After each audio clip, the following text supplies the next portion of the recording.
2020.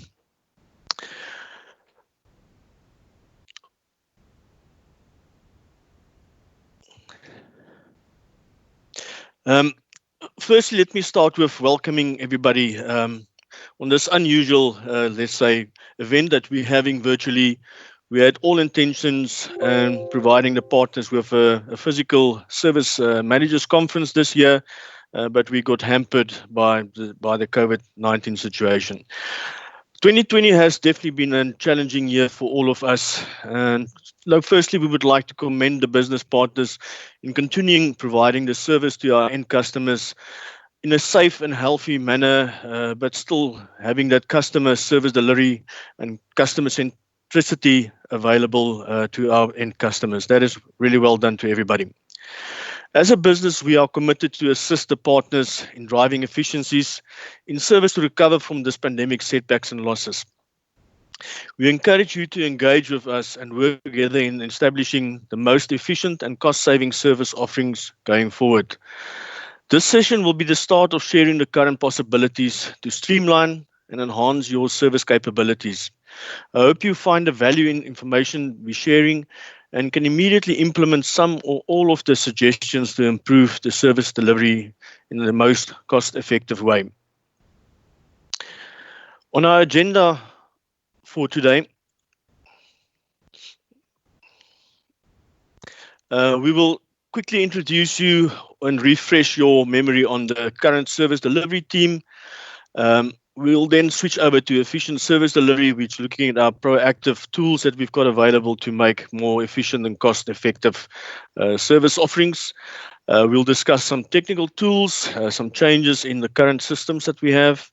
Then we look at some exciting news on new products and annuity streams that we can create more business and more service revenue for the business partners. We will end off with a Q&A session after each session so that you have the opportunity to please ask your questions. And at the end of the whole session, we will have a more general Q&A where you will be able to ask any questions relevant for me to be able to answer or the team to be able to answer. If not possible for us, we will definitely find the answer and get back to you. Starting with the service delivery team, our objective is ensuring efficient support, providing our partners with assistance and guidance in improving their service delivery and management. From a support perspective, we look at the hardware and software technical support. We are not a help desk function, but we are there to assist in cases where you do not have any assistance coming from the RISES teams. The RISES ticket logging system is really there for us to make sure we capture all these events happening and you have the answers you require, and where we need to get involved in assessing the situation. We have the history of the conversation and the fault finding process so far. Obviously, technical information sharing, everything is available on all the various portals, but where we feel there's something that is relevant and of importance or health and safety matter, we would like to also from our side then share that information with you as well. Retrofit and compensation is very important to all our business partners. If there's anything coming from Ricoh Japan, that there has been a fault found or a manufacturing process or something like that, there will be a compensation and a payout to our partners to make sure that they can apply these modifications. From a service delivery perspective, we're looking at the PPN program and partner performance management, assisting the partners with all the relevant parts of the partner program, the training side, classroom and My Ricoh training, guiding the partners, assisting where necessary, and also advising if required. The preferred partner network that we complete on an annual basis, also working with the partners, making sure that the full benefit of the service section of the partner program is completed by the partners, and with the assistance of the service account managers, your best points can be maintained and obtained. So best practice sharing is something we're looking at in future. We haven't started with that, but it's definitely something that I'm busy investigating, having a look at our business partners, the success stories that we can share with the rest of the audience and make sure that we all benefit from learnings. And obviously our tools are ActRemote and ARMS is tools that will be a discussion in detail in this session and showing how far it's advanced and how far Ricoh has enhanced the product offering for those tools. Introducing you to the team, obviously myself, Bram Venter, as I said in the beginning, heading up the service delivery team. Been with Rico now for just over 18 months. Previously with one of our business partners, Nasher, that's also on this call, for 29 years in South Africa. So I've been in the industry for 30 years plus, and been working with Rico for the last 25 years of my career, and now working for them, which is a very nice, interesting challenge and experience for me. And living in the Netherlands now definitely has been a life changer for me and my wife. So firstly, we have our service account manager, Manuel Sendria, supporting of the CIP and French-speaking business partners. We have our Laura Egging, our glue for our service delivery team, that looks after all the administrative functions, very important, the lump sum warranty, the modification programs, the MyRico, the administration around MyRico, and the new technical portals that we'll be discussing later. Pete Buckby, based in the UK, our service support manager, currently looking after our India concerns. In India, we have global accounts that we have a business partner currently servicing these accounts, and we are assisting this partner to make sure that the service delivery is correct.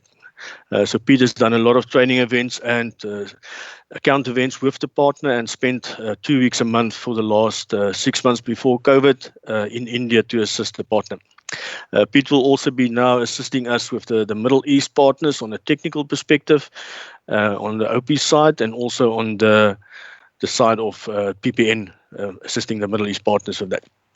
We've got Paul van der Krabben, our service account manager for support of the OP business partners in Europe, our software, communication services, and service advantage support for partners in the whole of EMEA. Some exciting information around that will be shared with you. We've got Fred Pistorius, our service account manager based in South Africa, looking at the CIP and OP business partners in Africa. Forgot to mention that Paul and Laura is both residing in Holland, in the Netherlands, like me, and then Pete in UK, Fred's in South Africa. We've got Alexander Karabibirov, our global service delivery manager based in Dubai, mainly looking after our Etihad account in Dubai and Abu Dhabi. Responsible for looking after the customer and making sure that all the service delivery for the whole Etihad account, besides the Middle East, also the rest of the world, where we have offices for Etihad that we maintain through our business partners or our operational companies. Alexander also looked after our partners in the Middle East from a PPN perspective, and assisting them on the training and guidance and things like that. And last but not least, we have a new partner that joined us, a new team member, Paul Edward de Stad. Unfortunately, he's off sick at this stage, and I could not introduce him in person to you. He has joined us from HP. We were specializing in the Indigo products, so has got a lot of continuous feed knowledge that he's bringing to the table. Paul will be assisting on the French-speaking partners on the CIP, mostly in the African side, and then also on the support of the solutions, software solutions provided by Rico from a third-party level and a Rico level, helping our partners in Africa enhance their software offerings. So that's the team in short. We will do at the end of the day, I will do a little bit of a summary as well as to how we will introduce these members to all of you, and make sure that you are aware who's the responsible service account manager for your business, and that you can engage on a more personal level and find out how we can assist. So here we go. So I'm going to switch over to Fred's now to take over you through the @Remote and ARMS and the Remote Connect session. Please, everybody, ask questions anytime during the process in the chat box. We will have a look at that all the time, and if there's a requirement for us to answer online, we will do so in the chat box, or at the question and answer session, I will update, or one of the team members will update a question. Thank you for your time so far. Fred. Good morning, everyone. Thank you, Bram, for the introduction. My name is Fred Pistorius, as you guys heard. I'm looking after the African business partners from a CIP and OP perspective. I will take you through today of 3 of the remote support tools that's available to us that we can use. So first of all, our first discussion would be @Remote. Then we will move over to ARMS, and then we will move over to Remote Connect support, or as you guys from a technical perspective know, sometimes we've got product names, which you will see on MyReco talking about Camel R and Camel SL. So our first topic in the agenda is AtRemote. So what is AtRemote? So AtRemote is providing a service and collecting data from our devices that gets sent through to a server, also known as the central server, with an HTTPS connection, which is very important. Most of our customers would want this type of information. The data is used to manage and support the customer devices remotely. It manages your fleet and allows the customer to improve the efficiency of document production. And then the data is also collected and used for the web reporting services for the customers. Just one note on the web reporting part: if you're already connected to AtRemote and you don't have access to the reporting site, please bear in mind, just send us an email, because your same username and password that you use to log into the AtRemote service is not the same username and password that you would use for the reporting site. So if you need access to the reporting site, please send us an email in the subject line reporting site to the service.delivery@ricointernational.com email address. So going to the next one, we will look at the security part. As you all know, all our customers are worried about the security. If there's a new device coming into the network, everybody is worried. What type of data is being sent out? And does it put the network at risk? So first of all, AtRemote is installed behind the customer's firewall. There's no local user access allowed or required. Communication between the AtRemote appliance and the central server uses HTTPS connection, as I mentioned with the previous slide as well. The data is encrypted and all devices are security authentication checks that's being done. Communication is always initiated by the AtRemote appliance, so there's no communication coming from the central server unless it's initiated to come through as firmware or something like that. The AtRemote central server cannot initiate communication. As I said now, the AtRemote is already tested and approved by over 60,000 clients worldwide. AtRemote has received ISO 15408 certification for common criteria in technology security. And you will also see, if you do use that specific certification as ISO standard, you will see that the whole document has been reviewed in 2015. Okay, if you guys also need the security white papers, which most of us, our customers and IT administrators would want, there is updated security white papers available for AtRemote. Just a quick brief overview on the encryption side. What happens with encryption on the communications between the devices and the AtRemote servers? The AtRemote connections support different types of encryption, varying from a 256-bit to a 248-bit encryption, which has to be selected when setting up the device for AtRemote in the normal service modes. Then you might have the question, what is the customer benefits? So the three main reasons that we can use for AtRemote and the communication for AtRemote is the reducing of the downtime, the detailed fleet reports, and then the outsourcing. So starting first of all with outsourcing. With outsourcing, the customer doesn't have to worry about meter reading reports, donor supply, and service call handling. AtRemote reduces the downtime because of the fast notification of service calls to the service organization. The service organization can then remotely analyze the problems and make adjustments via service modes or with firmware updates. The customers can view their devices in a detailed fleet report, supporting a total cost of ownership consultancy. Talking about the detailed fleet reports. Detailed fleet reports, if you've got a customer with more than 10 devices, in the beginning, it was viable to use a Bazel, but nowadays you can also connect with Streamline NX, but we will get to that part when we get to that slide in a bit more detail. So AtRemote components, as you can see in the picture here on the left-hand side, we've got the external RC gate. So the external RC gate is basically the Bazel or using software, something like that. Then you've got the embedded RC gate, which all our devices come out as a standard to communicate to the AtRemote server. Then we've got the central GUI in the middle, or the central server, and then on the right-hand side, we've got the reporting side.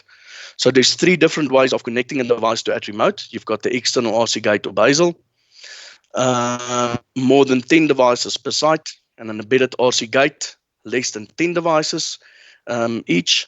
And then the third way is by connecting Streamline NX with a base license and the AtriRemote connector, and that is for more than 100 devices.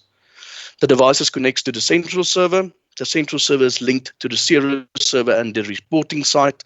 And then the Ceres server also handles all the firmware, and the reporting site is where all the customer reporting and fleet management reporting happens. Just a quick look at the toner supply. What happens, for instance, if a toner supply call comes in? So first of all, the toner goes through the cloud to the server. The server then sends the communication to the service depot.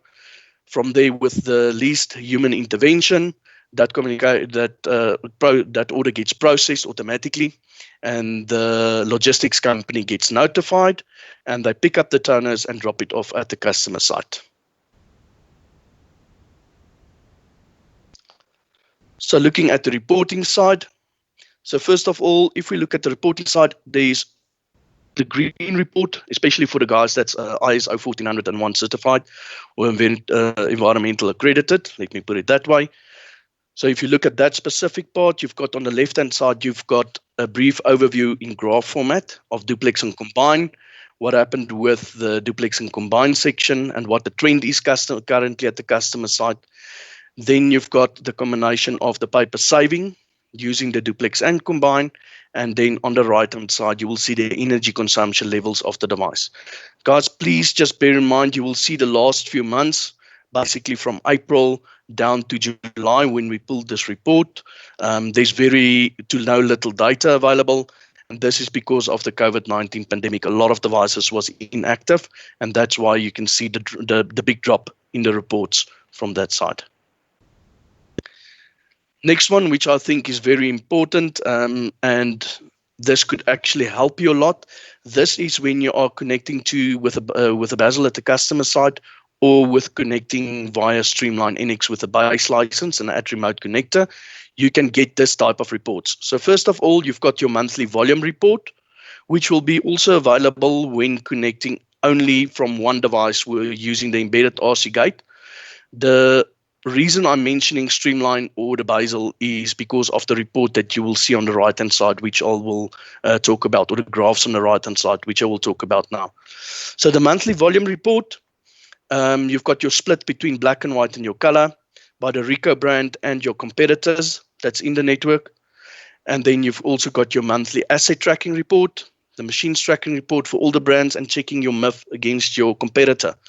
So with the Streamline base license and your AtriRemote connector, or having a basal connected at your customer site, especially when it's a big customer, it will automatically pick up the other network connected devices from your competitors. And then you will have this comparison to show how many of your devices was connected for that specific month or that specific day versus the amount of devices from your competitor that's connected to the same network. You can also have a look at the monthly usage, where it will give you the usage between your competitor and your own devices, so that you can see the utilization of the devices. So going over to our next slide, talking about the reporting side. So the AtriRemote server is, AtriRemote is in the central. Then you've got the communication to the application side, to ARMS, to always current technology, and to automatic remote firmware update. So this will be the central point of contact between all these functionalities that you see, from application side all the way down to ARFU, which is automatic remote firmware update. We go to the next one. Is there any quick questions that we can answer at this point? Let me just look at the chat. Fritz, there were two questions from the audience. The first question was the AtRemote service, is that free of charge? Which we answered, yes, the AtRemote service is a free of charge service. It's part of the service offering from Ricoh. The second question came from Larika around the reports and asking if the customer have access to the reports. The answer is yes, the customer will have access to these reports as well. Yes, that's correct. There's sorry, Bram. No, so yeah, you want to carry on with that? I just want to say, yes, the customer has access to the reports, but obviously will have access secure-wise only to his devices, or that's connected to his depot that's registered to that specific customer name, and he won't be able to see any other reports that's available. But there's quite a lot of detailed reports that the customers can pull directly from the reporting site server. But important part there is that we need to arrange access for that customer to the reporting site. Another question came up from PC Pandy, Fritz, around the activation of AtRemote. If you can maybe explain that to the partners as well. Okay, the activation of AtRemote, once you've got your service depot registered, if you haven't had it registered as yet, Manuel, that's also in the call, will mainly be responsible for assisting you guys with registering your depot and registering the users on the depot. So what will happen is, I'm going to take an example. Customer has 5 devices. So what you can do is the engineer can log into AtRemote, or your AtRemote administrator can log into AtRemote. You will register your customer, and then I will say, I've got 5 devices that needs to be installed at this customer. So you can, before the installation, give the engineer or send the engineer 5 activation codes.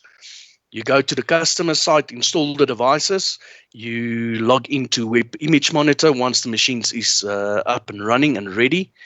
Then you go set up RC Gate, you put that activation code in, it will communicate with the AtRemote server to check if that activation code is valid. And then it will register the device on AtRemote. Then from there, it takes anything from 24 to 48 hours for proper communication to get all the relevant data to the AtRemote server. And from there on, it will be twice a day or once a day communication between the server and the device. Just one thing to keep in mind, once you've requested that 5 registration keys or activation keys from the AtRemote server, it will be valid for 48 hours. So it will allow you to use that keys for 48 hours. Once the key is used and the device is registered, you cannot use that same key again. I hope that answers your question. Yeah, thank you, Fred. I see there's no other questions. Then we can kindly continue, Fred. Thank you. So the next slide. Carrying on with remote support tools, we will talk about Ricoh ARMS, which I've touched on in the beginning of the presentation when we started with AtRemote. So what is Ricoh ARMS? ARMS stands for Automatic Remote Mobile System. So just a quick overview on ARMS, what happens with ARMS. So ARMS is an advanced remote mobile system that relies on all the data that gets sent from the devices to the AtRemote server. And then it uses the data from the AtRemote server, and it creates a GUI interface for us, which is a graphic user interface for the guys that does not know what GUI stands for. So what happens is all the data that gets sent from the devices, the service modes, all the service codes, jam codes, all those things, and how the device is performing gets sent through to AtRemote. So the ARMS link between the AtRemote server and the ARMS server will create for us the graphic user interface, which will basically then allow us to see quite a lot of data on the device. And you don't have to go and read through the whole SMC report and things like that, because it uses all that data and create that interface for us. So you can have a look at your machine status, the recommended actions, selected knowledge on the devices. There's various things that we will look at specifically from ARMS, as you will see there at the bottom, the video streaming service, which is also available on ARMS. We will spend a bit more time in detail on that specific point over there. So if we look at the next slide, what is the service benefits? So real-time parts data, guys. If we talk about real-time ports data here, it is not 100% to say that if I log into the device now that I will see the current service codes, the current jam codes, and things like that with immediate effect on ARMS, because it relies on the last time that there was communication from the device to the AttriMode server. And also bear in mind that the ARMS server is a separate server on its own, just pulling the data or receiving the data from the AttriMode server. So it's a real-time parts data, the real-time meter reading report, and toner replacement, which will always be a 24-hour or a 48-hour behind. Then we've got the effortless firmware updates, which you saw in the previous one of the previous slides, talking about ARFU, automatic remote firmware update. And from ARMS, you can just push the firmware for scheduled time or immediate. Then you've got SP mode, jam code, and SE code information available to you. You've got your how-to video guides, and you've got the date-stamped error and jam history. The date-stamped error and jam history is for the last 3 months. So it will show you on a specific date. If it's a blue code, it is a specific jamming problem that the device had. If it's a red code, it would be a service code that the device had. And if you have a pink color, then it means that there was jam codes and service codes related on that specific day. If you click on any of those dates where it points out the jam, the service code, or a combination between the two, you will be able to see what jam code it was with a brief description, possible causes, everything that you will see in your service manual. The same with your service codes. Then if we go over to the next slide, service delivery improvement by using ARMS, you've got you will be able to minimize your return to fits. You'll be able to increase your first time fix by using the data that's available through ARMS, looking at the PM count, looking at the jam codes, things like that. The engineer will be able to prepare himself on what's happening currently at the device. The same, that will also work hand in hand with reducing the mean time to repair and the downtime, and being proactive, as I said, by viewing the actual machine history. And then last but not least, keeping the firmware up to date with the visibility on the release notes why the firmware was released. So the service transformation process, first of all, we've got the reactive service. Then we move over from reactive to a proactive service. And then at the end of the day, the commercial value using these two specific tools, AttriMode and ARMS, together as a set. And as Brahms said, it is free of charge. It is there. It's a quick win for you, getting your devices connected on AttriMode and making the life of the engineer a bit easier. So looking on the reactive service, we've got the AttriMode activation strategy, which is ongoing. We've got ARMS registration, which is in progress and also ongoing as we get new business partners and new users. Then we've got the technical training, which will be ongoing on MyRico, which is the exams is available on MyRico. And then the sales strategy and training to be started for the salespeople. Just one thing to keep in mind, to be able to qualify to have your devices connected on AttriMode and to have your AttriMode depot registered, as well as the usage of ARMS, 2 of your engineers has to have to pass the 2 AttriMode development areas on MyRico. That is the minimum requirement before you will be able to use this service. Any questions?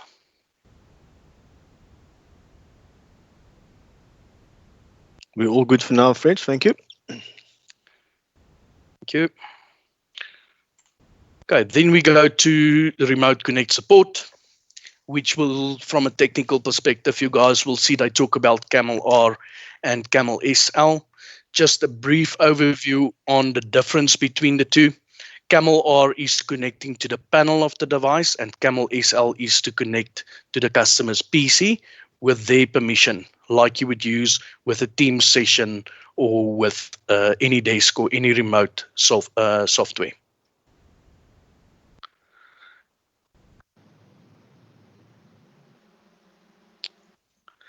Paul, if you just mind, let me just quickly answer that specific question. I see it came through a bit late. Joseph, how can we register for ARMS, please? So Joseph, as I explained, if your depot is already registered for AtRemote or you are already registered for AtRemote, you can contact the service delivery email address and just in your subject line say AtRemote and ARMS, and Manuel will pick up the mail and send you the relevant information that you require to register for ARMS. Okay, Paul, then we go to Remote Connect support as I specified. Imagine change. This is a change driven by technologies. And with the next slide, you will have a brief, quick overview on what's happening and how it works.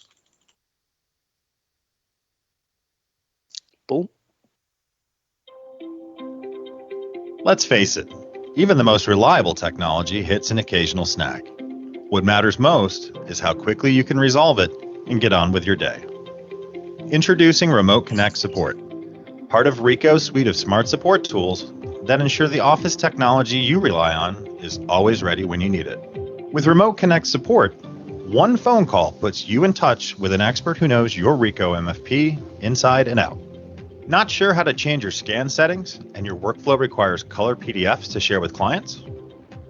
Or maybe you have a job that won't print correctly and the big meeting is just minutes away. No worries. We've got you covered. In just moments, your Ricoh technician can remotely access your device, guide you through the necessary steps, or simply do them for you, without waiting for on-site service or any disruption to your workspace. Don't keep clients and colleagues waiting on important communications. Enhance your workday, elevate your work style, explore Remote Connect support, and all of the smart support tools designed to keep your office running smoothly.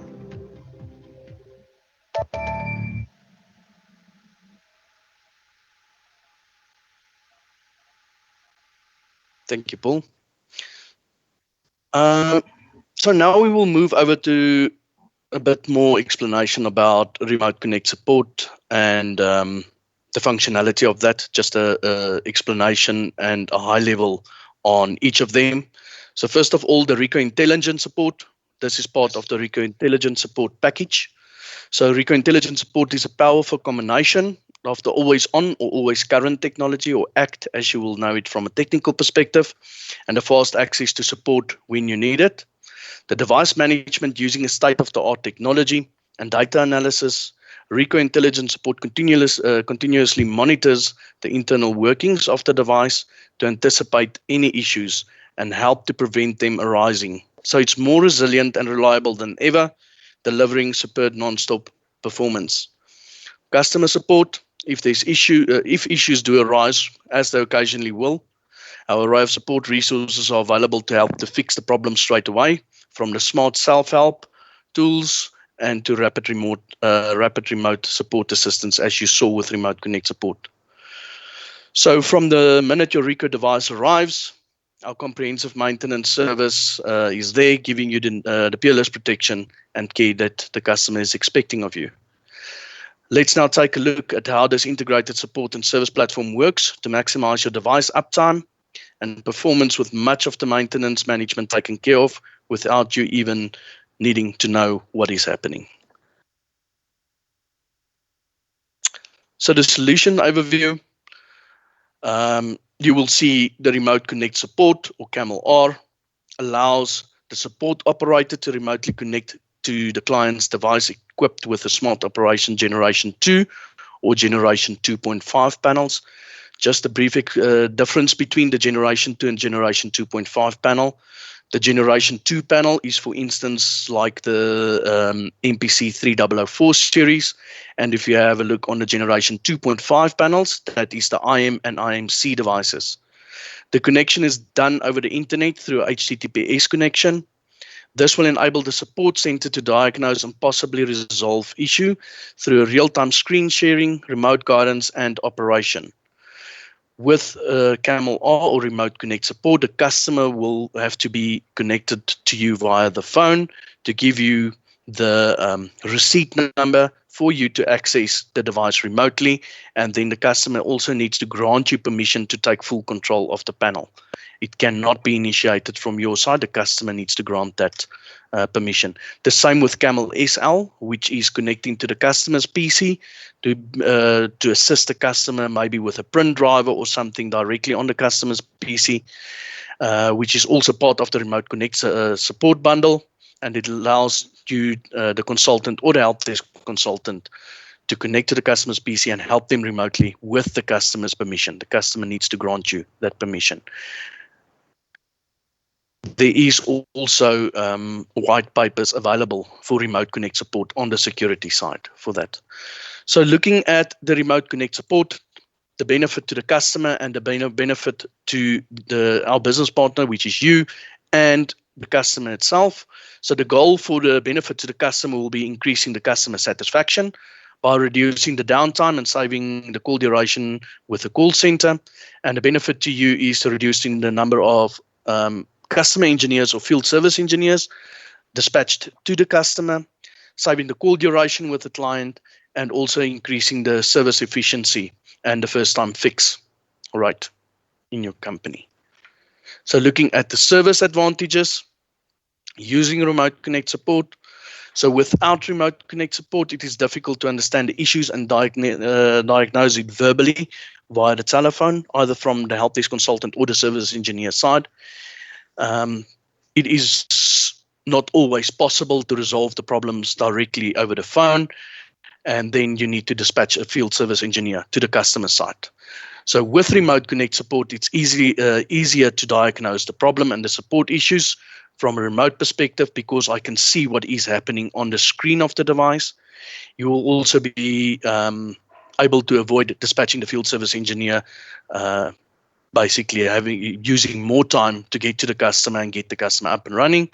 And then the remote support, not only for the Ricoh devices with Smart Operation 2, Generation 2 and Generation 2.5, but also the Remote Connect SL version connecting to the customer's PC, as you saw in the previous slide. So we have a quick field case study, just explaining so that you can have a clear view of what's happening with Remote Connect support. So this is just an example of a customer that sent a print job with 10 pages, but only one page was printed, and no error messages appeared on the screen. So with Remote Connect support, it would have, without Remote Connect support, it would have taken, on average, if we look on the average calls for the specific problem, it would have taken about 80 minutes to get the problem resolved on an average, because you have to, the customer needs to phone in, speak to the service center. From there, they need to dispatch the field service engineer, so it's travel time, and obviously arriving at the customer site and then inspecting the problem, and also then fixing the problem. With Remote Connect support, there's a possibility to reduce this from an 80-minute to a 15-minute downtime. With the Remote Connect support, you can connect directly to the customer's panel while online with the customer, guiding the customer and taking full control of the panel, resolving the issue where the problem on here specifically was, for instance, that the wrong paper size was selected. So there was a mismatch, one page printed, and then the rest of the job got cancelled. And then you guys will also receive this presentation. And just to make you aware, there is competitor applications available in the field out there. So from Samsung and from Xerox. If you have time, you can spend time on your own looking at that. But that is just a competition for the Remote Connect support. Any questions?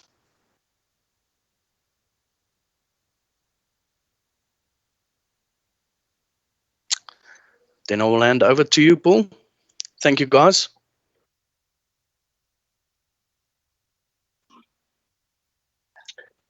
Good day, everybody. Thanks, Fred, for that. That was a fantastic presentation there. Enjoyed it. I will be talking to you about 3 subjects today. Let me introduce you to the 3, basically. First would be safety. This is a mandatory training course. Secondly, we're talking about Octopus. Some of you may remember the days of White and Tessa. Well, could be coming back, something similar. Third is a service assessment tool. A revival of a successful format that we used to use and a process that we used to have. Okay, so let's start with the product safety. This is the first of the three topics I'd like to discuss with you. We at Ricoh basically take safety very, very seriously, not only for our own staff and for our partners, but also for the customers, your customers and our customers. Therefore, basically, we have devised a short training on the awareness of safety, product safety. This is a mandatory training course, and the exam needs to be completed by everybody that works with our products. Unfortunately, the target date for completion of this is very close. It's the 1st of October. So please get onto MyRicoh and get on with the exam. There is a link included into this presentation. Multiple languages are available. Not everybody is going to be happy with all the languages, but there should be enough on there to do this. I also suggest that sales have a look at this, basically to understand the possibilities of any incident that can happen, and also if the customer asks any questions, which is always possible. The complete training, including an exam, takes approximately 30 minutes to complete. Only 5 questions in the exam, and you'll only need to get 3 right to gain a pass. So quite simple. So what's it about? Why do we need to complete this? Well, it's your responsibility and our responsibility. It's your role as an employee and as a partner to understand product safety, to be aware of typical types of incidents and awareness of any situation that can be classed hazardous or dangerous. And there are a few of them out there. To know when an incident has occurred, for example, cuts or burns, that can easily happen. A customer can get burnt, can get cut, even a technician, we can do as well. To know how to respond if any of these incidents happen, very important. Which products are covered by the safety incident? Basically, all products sold by Ricoh as a company. That's any product that we sell as a company. That's from a standalone, could be a fax machine, could be a small printer, to our biggest products like, for example, the flatbed printers, even the CS products. Don't forget, it also covers toners and inks as well, because they have chemicals in them. So any product produced by the Ricoh company is included in this. What is classed as a safety incident? Well, this is broken down into 3 different areas.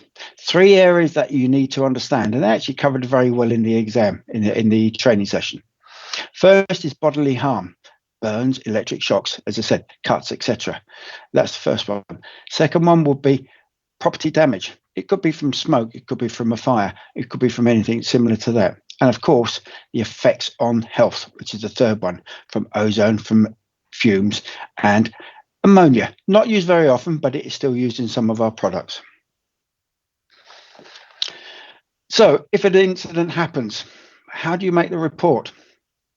If you have access to MyRicoh, soon via Octopus, which I will be going over in a short while, you basically have to go to MyRicoh for the product safety reporting, download 2 forms. On there are many questions to complete. Very simple, very straightforward. If you have difficulty, there's also a sample which is included in the downloaded forms just for your guidance. So it's quite straightforward. And again, we will attach this into the presentation at the end. If you do not have access to MyRicoh or to Octopus when that finally comes on board, all you have to do is request the form from us. All you do is just email us directly on the service delivery and put in there incident reporting in the heading. When to report an incident. Again, this is very, very important. And at Ricoh, as we said, we take this very, very seriously. If something happens with our products and it causes damage or harm to somebody, we need to know as soon as possible. So for any property damage, personal injury, we need to have this information returned to us within 1 hour if possible. That's the target that we would like to set. For anything else, it's 24 hours. So please be mindful of that 1 hour for personal injury or property damage, because we have to investigate this, and it goes all the way up to RICO Japan to investigate why it happened and what could happen. And if there's anything that needs to be done, it will be done at that point. This is important that not only RIBV employees follow this, but anyone supporting or maintaining our RICO products. For any help on this, as I said previously, contact us at Service Delivery and just add service incident into the heading. Any questions on that?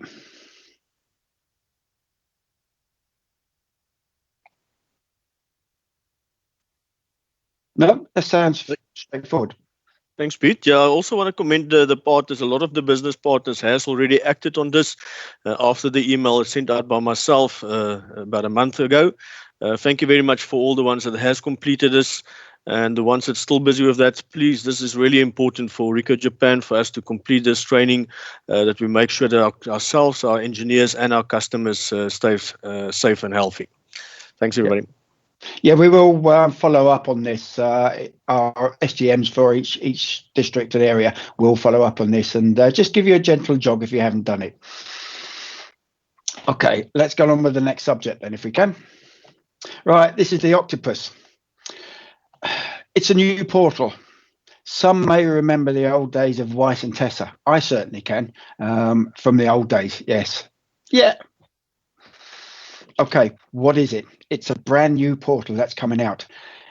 It's actually going to be coming out very, very soon, and it contains all the essential information required to maintain RICO products. It's a follow-on from MyRICO. It contains a similar information. There are some slight differences, which I will explain as we go along. The icons shown in the picture above will give you links to various information you require in one place, one click. Very, very simple to use. The links will take you to various databases and tools that can be used to assist you very easily. It can sync to an offline device for local use, which is absolutely brilliant. It can save you a lot of time, especially when countries where the network, etc., is very, very slow or very poor. Chrome browser, they reckon, is the best option to use, but it does work on other formats and ISPs. So one important difference, as I said beforehand, training is not to be part of the Octopus. It will be on a separate portal later on, but presently it's still with MyRICO. How do you gain access to the new portal? All our partners have been sent an introduction to Octopus via Laura and Paul from our office in Holland.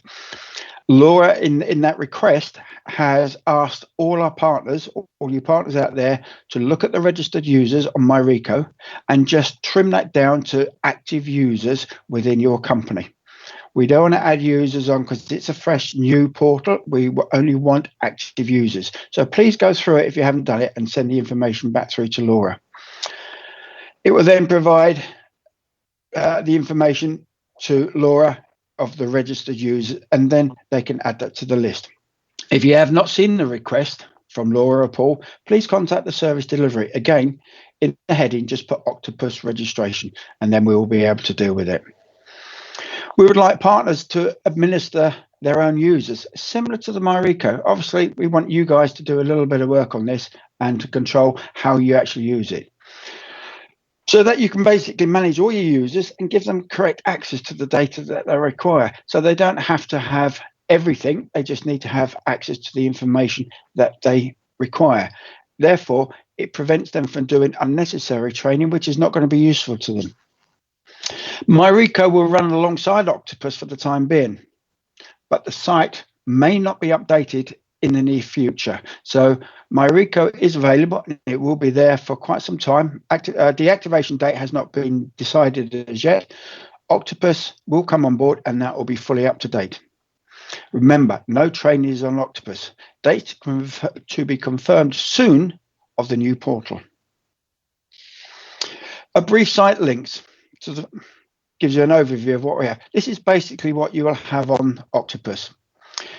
Firmware. It's a link, again, as in MyRICO, to DeepLink, where you get all your firmware, the latest firmware. ARMS, there's also a link to that, which Fred's explained. Very easy. It's just a link. It takes you to another portal. There's the global knowledge base. That's also similar to what we had with MyReco. Archive service documentation. That's slightly different simply because you will only have information that is contained over the last 5 years. So anything previous to that will not be available. We may be able to source it out later on, but at the present, archive data is only up to 5 years.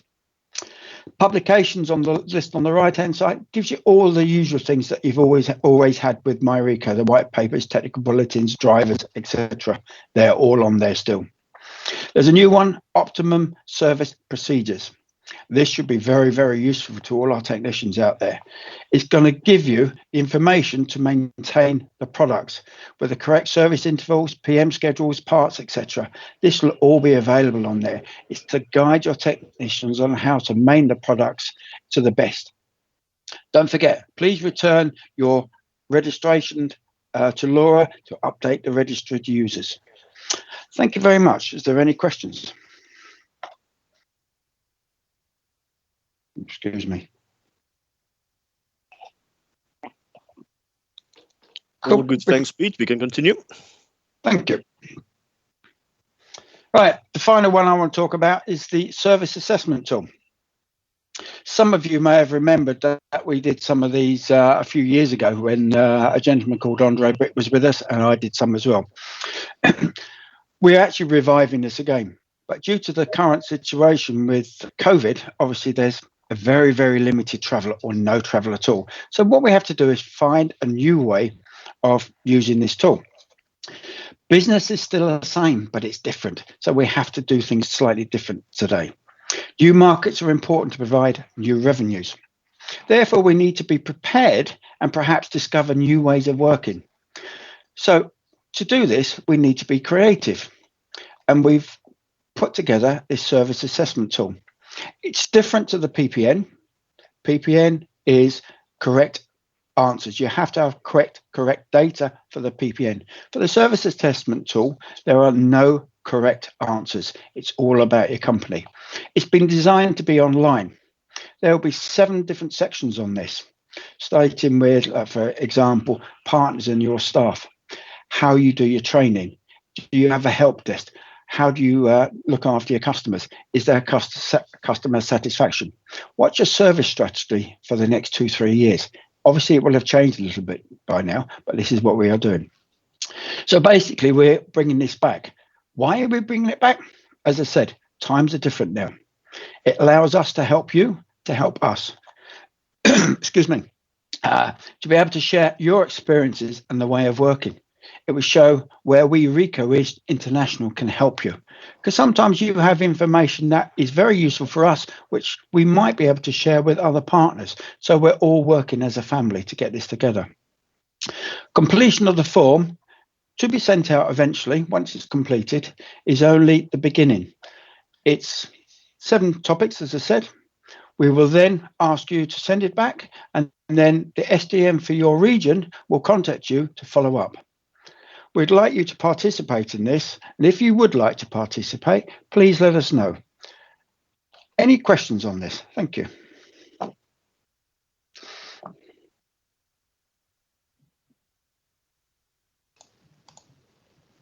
Oh, I've stunned everybody into silence. It looks like it, Pete. Thank you very much for the presentations. Paul, you can carry on. Guys. Perfect. Thank you, Pete. Thank you, Freds and Bram. So now we are going to the service advantage, smart lockers. I will give you an insight on this new business line. So let's move forward. So if we look at the agenda, I will get you through the key aspects of smart lockers with a structure that breaks down the matter in sections. We have chosen to focus on concrete areas to aim for awareness around smart lockers.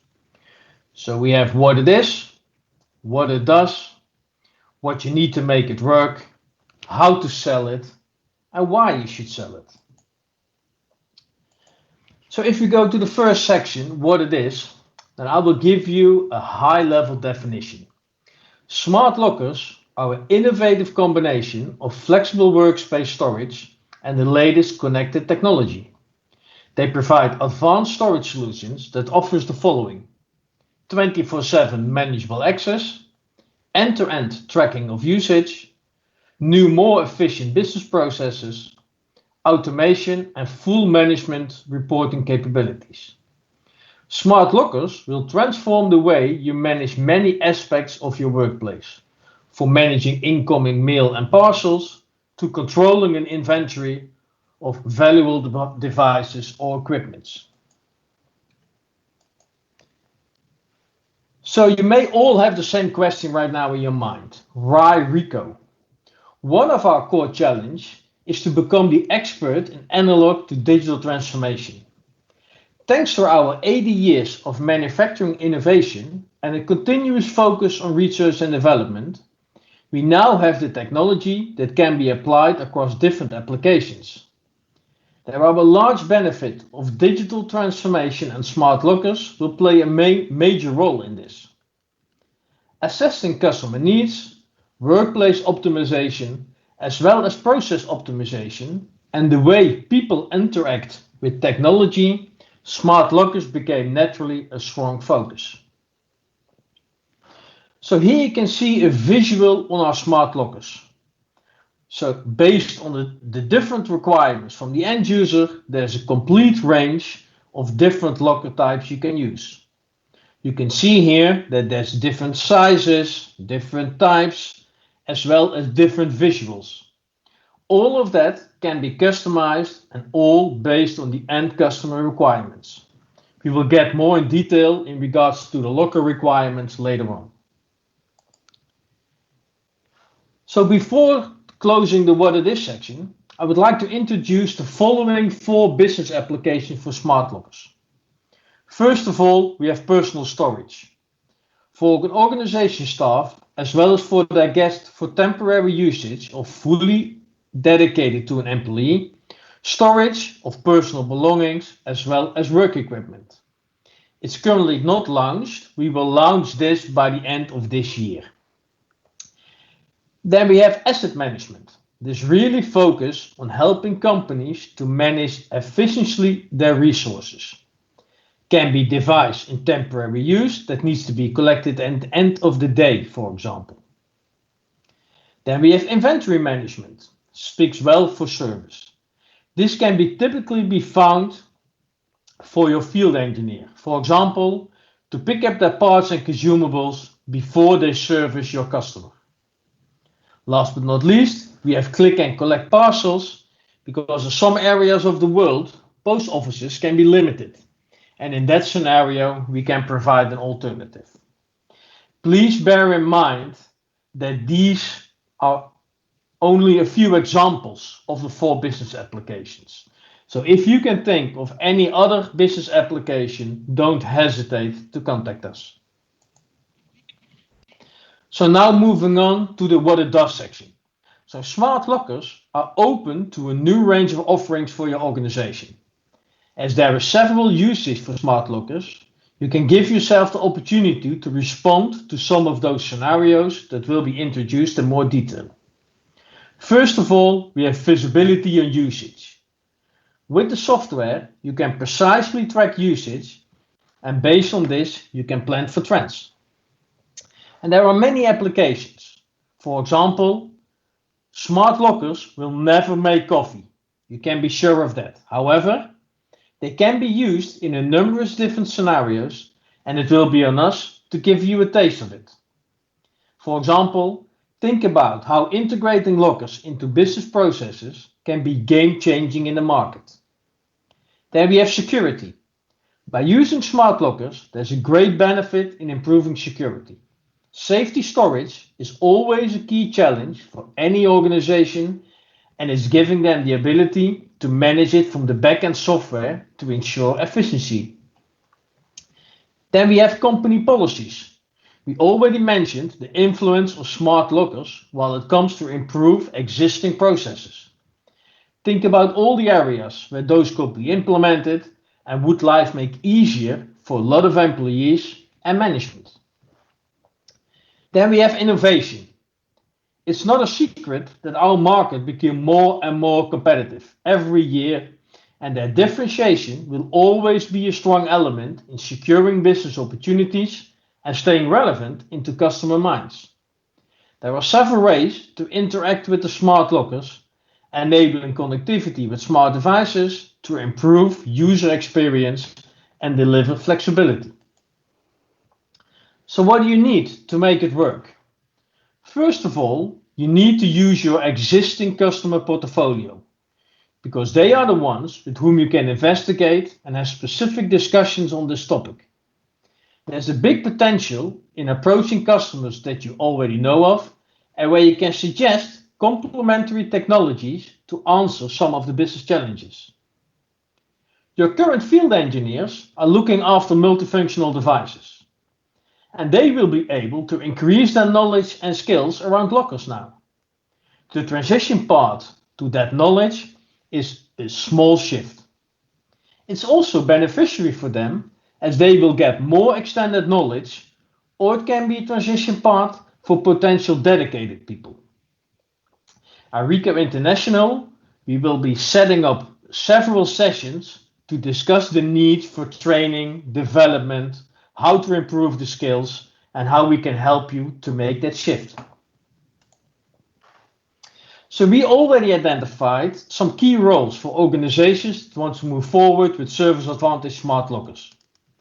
There are 3 areas where the following roles will be required for your organization to make it work. Those roles are most likely already in place in your organization. We just need to transfer them to the right set of skills and knowledge. And as already mentioned, RIBV is completely willing to help you to make that change. The sales role is key in regards to generating opportunities. The communication to end users will start the momentum. They have to engage with existing customer or prospects, raise awareness around Service Advantage smart lockers, and be able to highlight the capabilities of the solution. If there's an interest from the end user, then pre-sales comes into the picture. They are there to investigate, assess, audit the organization and processes, and based on the information they gather, they will be able to design the solution. And when the deal is won, the post-sales come into play to ensure compliance based on the pre-sales design and the end customer requirements. After that, it comes to implementation as well as configuration of the solution. And of course, to ensure the maintenance of the solution, the support department will intervene for breakdown and fixes, as well as setting up preventive maintenance. So how to sell it? Here you can see the main requirements to a project around smart lockers. To give you visibility on the aspect that you will need to interact with some of the customer perspectives. First of all, of course, we have the hardware. So we need to ask the questions, what locker series do you need? Do you need an internal or an external controller? Does it need to have satellite units, or do they want everything in one block? Then the next question is, how to access the locker? What type of authentication do they require? Do they require corporate branding? Do they need a specific visual on the locker? Is there a color required? And what kind of wrapping is required? From a service perspective, there's also initial service, site survey to understand the space we need to work with, the measurement, floor setup, project management, and how to plan the next steps. What type of software do we implement? What kind of functionalities are required from the end user? And last but not least, of course, how do we roll out the solution and how do we service and maintain the solution? To close off this section, I would like to highlight the different revenue streams for your organizations. And we identified 6 of those. Of course, the first one is hardware, with lockers and controllers, and this one speaks for itself. Then you have the access devices. With the different type of authentication methods possible, we can have the discussion with your end user to upsell on not only the hardware, but also some extra authentication methods. On top of that, you have the opportunity to generate more revenue with the customization, like adding wrapping, for example, for lockers. And then from a service point of view, furthermore, all initial service like site survey, project management, installation can also be a source of income. Of course, there's a software as well as an annuity revenue with the maintenance and service renewals. And last but not least, the post-installation service that are also an additional revenue for your organization. So why you should sell it? So here you can see a view on the smart locker market from a secondary source. Bear in mind that these growth figures are from before the pandemic. So we as Ricoh expect them to be adjusted to an even steeper growth. The market is expected to reach a big volume by 2025 with a healthy year-on-year growth. We are very well positioned to take a big chunk on that market, and we want you to do that with us, as you already own the customer relationships in your region. To summarize what we spoke about, we have gone over the various types of smart lockers. For example, personal storage, asset management, inventory management, and click and collect parcels. We have talked about how your customers are adapting to a new way of working, pushed by the pandemic, hence the need for smart lockers.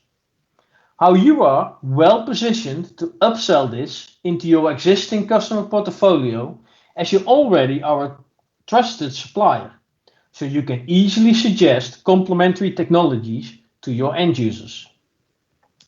As I already mentioned, it will be a small adjustment to the knowledge of your field engineers that you are currently looking after. And Ricoh International is standing ready to support you in this change. Last but not least, this is also how you can generate new revenue streams in both equipment and services, with a subscription-based model running the software on the lockers. So to highlight those facts once again, there's a good amount of key takeaways from this presentation. It's a new business line for your organization. It's an all new world of opportunities opening in front of you. If you are able to advertise to the right target, you can generate new revenue streams. And you have seen that on top of the hardware, we are securing software as well as the maintenance and service renewal revenues. This will upskill your human resources and challenge them with new activities and tasks.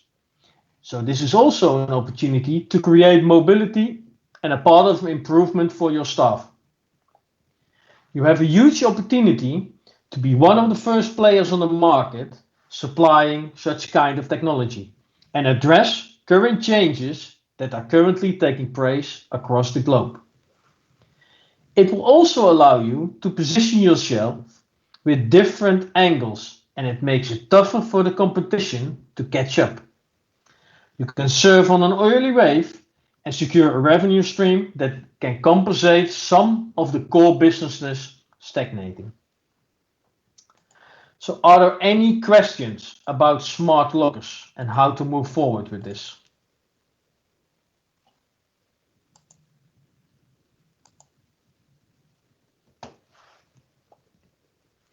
So as already mentioned, we all know that it is a change from the field, a change for the field engineers, and we as Ricoh International are ready and helping you in any way possible. Great. Thank you very much, Paul, for the insight into the new opportunities for us with smart lockers. And also thank you to all the presenters for sharing with us the key topics. I would like to take this opportunity now to just summarize what we have discussed before we go into the final Q&A opportunity. Firstly, on the proactive servicing like ATRemote and ARMS, which are included in the device service offering from Ricoh, free of charge and no additional cost. The only condition is for you as a business partner to have 2 trained engineers to support the ATRemote conditions, and we can assist you with setting up the the necessary access and controls. Just a little bit of information. So currently in the business partner network, we have 23.4% of our partners that's actively using @Remote as part of their service delivery. Only 6.4% of our partners are currently actively using ARMS. So we see this as a great opportunity to work with you as our partners, enabling the @Remote and ARMS service offerings and making sure that we drive that cost effectiveness that all of us require right now as businesses. I'll use one example inside the business partners. I have some stats from operational companies as well. But one of our business partners, the National in South Africa, has used the opportunity around the challenges for COVID to train 90 plus of their service engineers on the uses of @Remote and ARMS, and has also effectively combined it into their service offering for their multiple customers in South Africa. A very good success story over the period that they went up to between 32 to 42% of incidents logged on their system was resolved remotely by using @Remote and ARMS. So very nice success story. And, we can all learn from that, and we're willing to share that whole experience with our business partners through RIBV as well. Then on the Remote Connect, which is not a free of charge offering, but is a licensed tool, there's also availability for a trial license of 1 month for each business partner. That is a once-off offer only. This tool is not a Ricoh-designed application, but is done by a third-party software company in Japan, which manages the tool and licensing. The good news around this is there's a special pricing service going on right now, from the normal price of €1,800 per license, which is an annual fee, to €1,330 per license on an annual basis. The EDP code is already available for this if you want to get involved in this, and we will gladly assist you with that one. The annuity streams, we've communicated the lockers and the service advantage, and around that what possibilities we have. Some of our partners have already investigated and invested in changing their service engineers into also being able to service the lockers. Ricoh South Africa has been very, very active at one of the big DSV, the big transport companies, supporting and installing and managing and maintaining all the lockers distributed around Southern Africa for DSV partners. We also, under our operational companies, have Amazon as a customer, where these lockers are being managed and serviced by the Ricoh operational companies across the world. One that we did not cover is the communication services, which a lot of partners already are busy playing in that field, coming to our projectors, our intelligent whiteboards, our meeting room offerings, and things like that. We will dedicate another session around this, because that's quite a big and wide topic, and time allowed us not to include that on this one.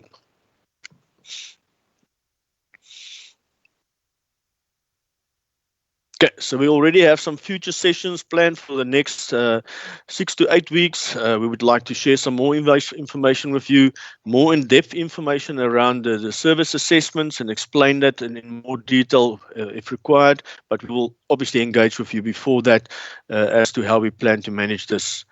Something that's very important for us is the CIP maintenance guidelines. There's a lot of work being done in the operational companies and in some of the business partners to make sure that our CIP devices, our high volume devices, are maintained properly, and also what is the best practices for saving costs and make the devices as operationally cost effective as possible. And we can share some success stories around that with your engineers to make sure that you apply these successes in your fields. Obviously, we would like to take it further on the proactive service models. Again, looking at your active guys in the field, your field service engineers, and share with them not a training session, but again, some best practices that we have found in the operational companies and business partners on how to deploy and most effectively use the facility of @Remote and ARMS and the Remote Connect. So the next step for us will be to engage with you on the individual assigned service account managers per business partner.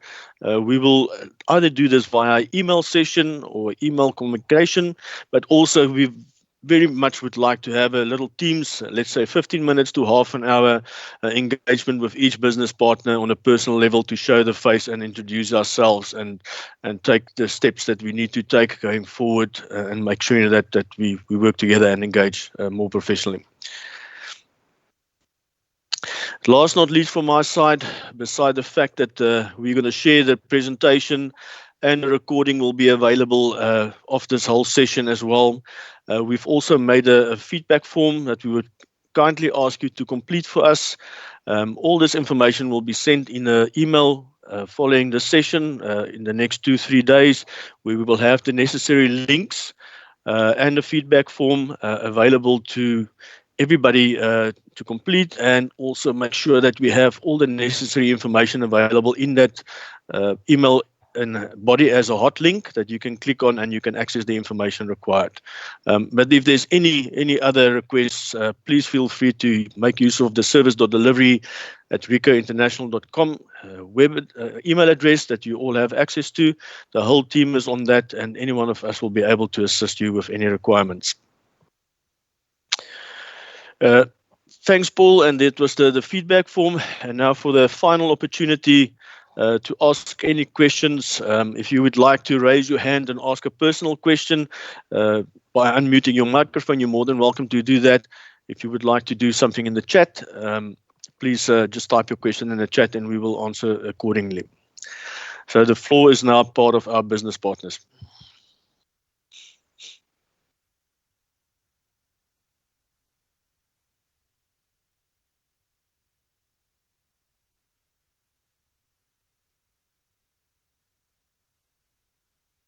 So it seems like everybody was